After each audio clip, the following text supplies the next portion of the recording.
ত্রিপুরার প্রাক্তন মুখ্যমন্ত্রী ও বর্তমান সাংসদ বিপ্লব কুমার দেবকে ঘিরে আবারও রাজনৈতিক ও সামাজিক মহলে ব্যাপক আলোচনা শুরু হয়েছে। তবে এবার আলোচনার কেন্দ্রবিন্দু তার রাজনৈতিক কর্মকাণ্ড নয়, বরং ব্যক্তিগত জীবন। সম্প্রতি তার দ্বিতীয় বিয়ে নিয়ে নানা গুঞ্জন সামাজিক মাধ্যম থেকে শুরু করে রাজনৈতিক মহল পর্যন্ত ছড়িয়ে পড়েছে। বিপ্লব দেবের রাজনৈতিক জীবন বরাবরই নাটকীয় উত্থান পতনের সাক্ষী।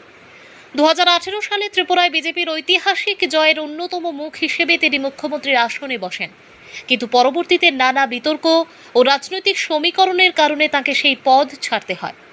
এরপর দীর্ঘ সময় তিনি দলের পর্যবেক্ষণে থাকলেও ধীরে ধীরে আবারও সংগঠনের আস্থা অর্জন করেন এবং বিভিন্ন রাজ্যের নির্বাচনী কৌশল পরিচালনার গুরুত্বপূর্ণ দায়িত্ব পালন করে সাফল্যের নজির গড়েন। রাজনৈতিক জীবনের পাশাপাশি তার ব্যক্তিগত জীবনও সময়ে সময়ে আলোচনায় এসেছে। প্রথম স্ত্রীর সঙ্গে বিবাহ বিচ্ছেদের পর ভিন রাজ্যে সাংগঠনিক দায়িত্ব পালনের সময় এক চিকিৎসক অভিনেত্রীর সঙ্গে তার ঘনিষ্ঠ সম্পর্কের গুঞ্জন রাজনৈতিক মহলে দীর্ঘদিন ধরেই শোনা যাচ্ছিল। অনুগামীদের একাংশের দাবি, রাজনৈতিক জীবনের কঠিন সময়ে ওই নারী তার অন্যতম মানসিক শক্তি ও কাছের মানুষ ছিলেন।